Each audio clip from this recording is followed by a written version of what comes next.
देश में petrol diesel की निर्बाध उपलब्धता सुनिश्चित करने के लिए केंद्र सरकार ने बड़ा फैसला लिया है। सरकार ने ईंधन की जमाखोरी, कालाबाजारी और दुरुपयोग पर रोक लगाने के उद्देश्य से नया अस्थायी विनियमन आदेश जारी किया है। इसके तहत पेट्रोल डीजल की खरीद और बिक्री को लेकर कई नए प्रतिबंध लागू किए गए। क्या है ये नए नियम और आम उपभोक्ताओं पर इसका क्या असर होगा, जानने के लिए देखिए ये रिपोर्ट।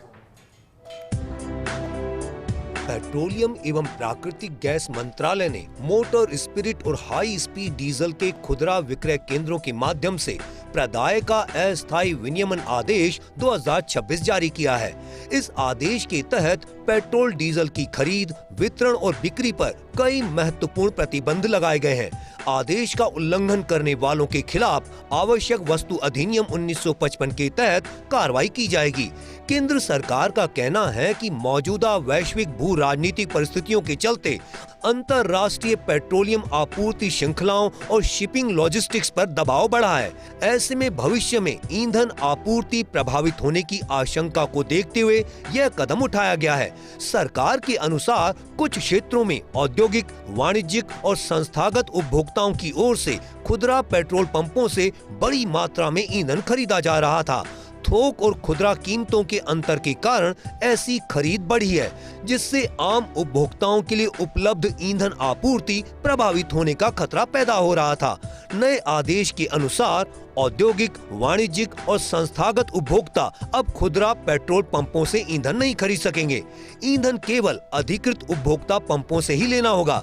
एक वाहन या ग्राहक को प्रतिदिन 200 लीटर से अधिक डीजल नहीं मिलेगा।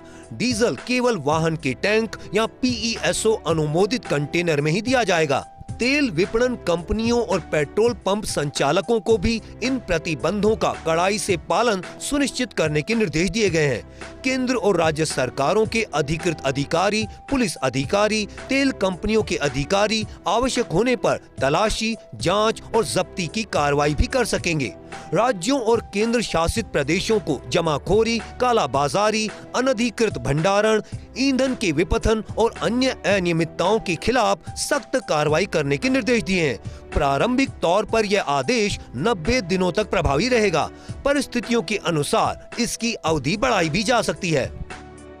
विशेषज्ञों का मानना है कि यह फैसला केवल प्रशासनिक नियंत्रण का उपाय नहीं है, बल्कि संभावित वैश्विक आपूर्ति संकट के बीच देश की ऊर्जा सुरक्षा सुनिश्चित करने की अग्रिम तैयारी भी है। सरकार का स्पष्ट संदेश है कि आम उपभोक्ताओं के हितों से किसी भी तरह का समझौता नहीं किया जाएगा। Nirmal Tiwari, first India news, Jaipur.